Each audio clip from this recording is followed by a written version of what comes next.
Hello friends, welcome back to this channel. In this video, I will show you how you can add your profile on the Gmail ID. So without wasting time, let's start video.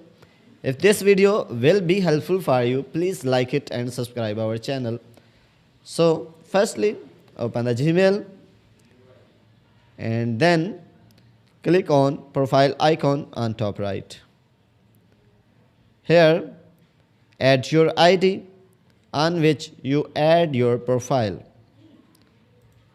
So after that, click on it. Then click on manage your Google account. Then click on personal info. Here you will see profile pictures. Click on it.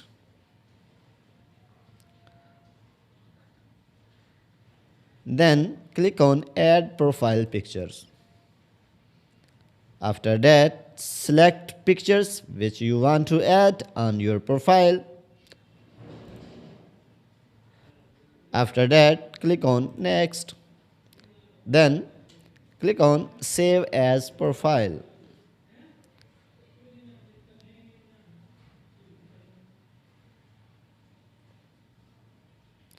So in this way, your profile has been changed. If I will click on my ID, then you can see that my profile has been changed. So by following this process, you can easily change your profile on the Gmail ID. If this video will be helpful for you, please like it and subscribe our channel. Thanks for watching.